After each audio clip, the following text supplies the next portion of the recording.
پێشمەرگی قازی خاڵەوایە هاتە بەرداری ئازادی بۆ سەربەستی ژیر میلەتی کوردیش وەکەلان گەیشت بە ئاوات لە سایه قوربانی دان و خەباتی خوێنی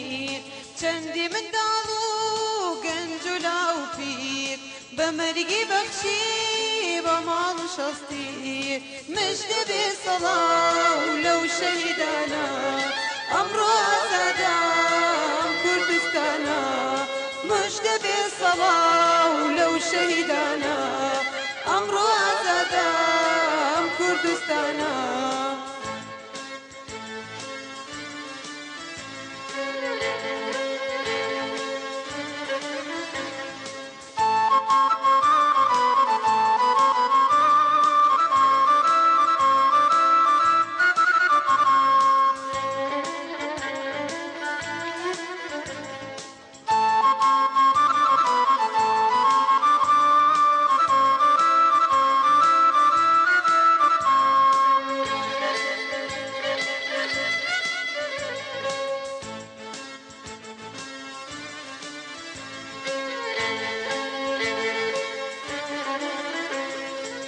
دایکی شەهیدە هەستە خوێنی ڕۆڵەی تۆ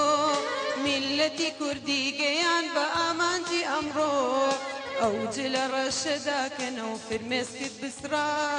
بە خوێنی گەشی ڕۆڵەکەت دراک بوو ئاسۆ بە فیرۆنە چوو خوێنی پیرۆزی ئازادی هێنا بۆ گەلیۆزی مژدە بێ سەڵاو لەو شەهیدانە ئەمڕۆ ئازادان کوردستانە مژدە بێ سەڵاو لەو شەهیدانە ئەمڕۆ ئازادان کوردستانە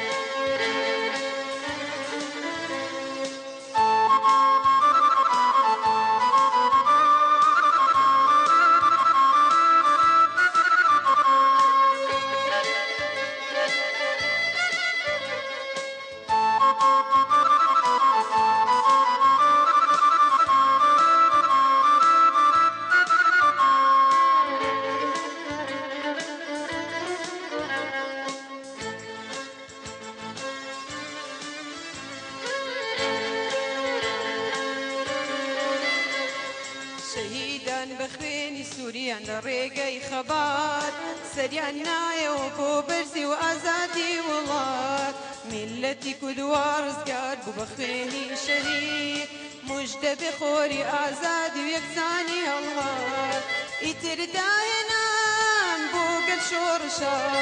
نۆرە هونەر و هەوڵ و کۆششە مژدە بێ سەڵاو لەو شەهیدانە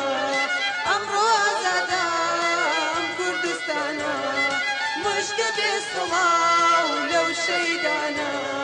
ئەمڕۆ ئازادان کوردستانە